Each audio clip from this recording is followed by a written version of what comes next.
In this video, I'm showing you the full process of creating a stained glass piece from start to finish. We'll be remaking one of my first projects.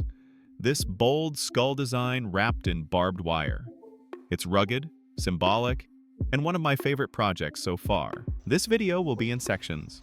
You can skip the parts you don't want to watch, but I recommend that you watch the whole video because you might learn something new. All of the products I use will be linked in the description of this video.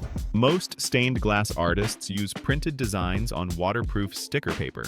It's clean and efficient. But if you're just starting out, you don't need to spend a lot of money right away.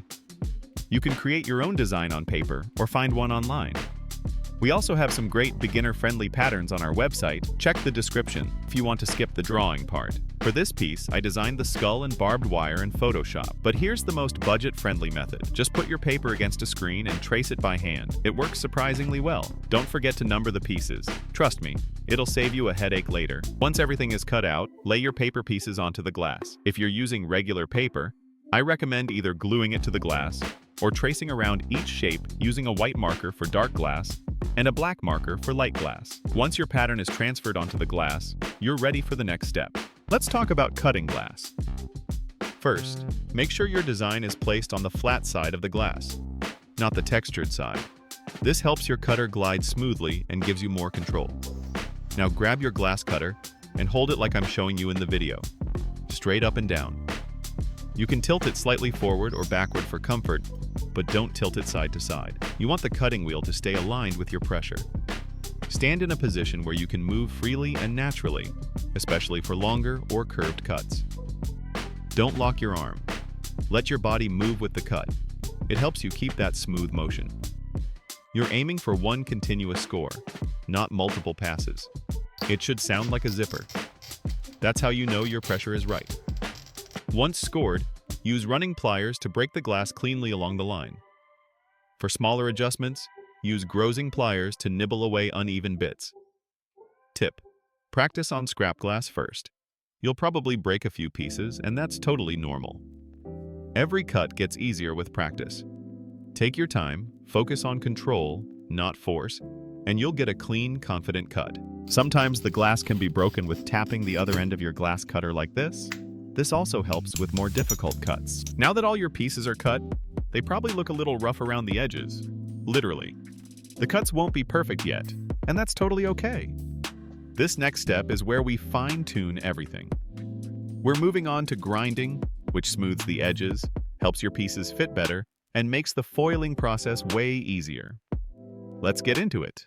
Grinding is where your pieces really start to come together. I'm using a small glass grinder with a sponge to keep the bit wet.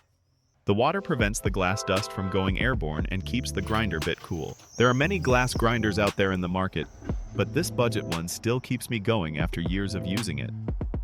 I don't like to use gloves when grinding glass because I can't control and feel the glass. So I use this duct tape trick to protect my fingers. Always wear safety goggles while grinding, even if you think you don't need them. Tiny glass bits can fly up fast. Gently press the edge of your glass against the bit and move it slowly. Don't force it. Let the grinder do the work. Your goal here is to smooth the edges and make your pieces fit the pattern better. But don't overdo it. Grinding too much will make your pieces smaller and throw off the fit. Check each piece as you go.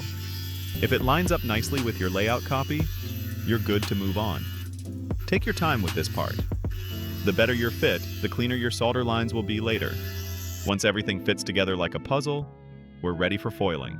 Now that all your glass pieces are ground and fitting nicely, it's time for copper foiling, one of the most satisfying steps.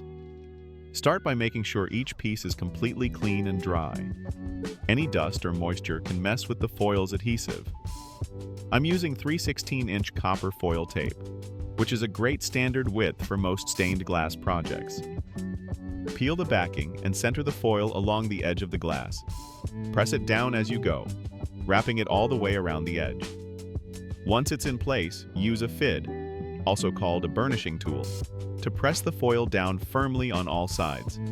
You want it smooth, tight, and bubble-free. If you want to change the final look of your solder lines, you can also use black-backed or silver-backed foil depending on your glass and the patina you'll use later. Take your time here. A clean foil job makes soldering easier and your final piece much more polished. Once all your pieces are foiled and burnished, we're ready to start soldering. The part that usually makes people nervous at first, but once you get the hang of it, it's actually kind of fun. I'm using a 60-watt soldering iron with a chisel tip, 60/40 solder, and liquid flux. Make sure your workspace is well ventilated. Use a fume extractor or work near an open window, and always protect your surface with a heat-resistant mat. Start by applying a little flux to the copper foil. This helps the solder flow smoothly and bond properly. Then, tack solder a few corners. Just small dots of solder to hold the whole piece together.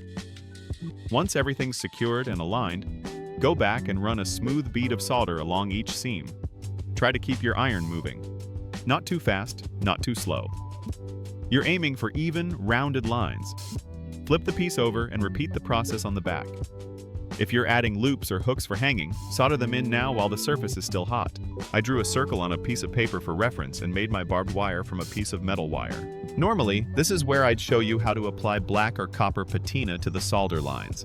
It gives the piece a finished, professional look, but I actually ran out of patina while filming this, so we'll have to skip the demo this time. The process is simple though. Just apply the patina with a cotton swab or brush, let it react for a few seconds, then rinse it off with cold water and dry it with a soft cloth. After that, you can polish the whole piece using glass cleaner or finishing wax for a clean, glossy finish. And that's it! Your stained glass piece is done.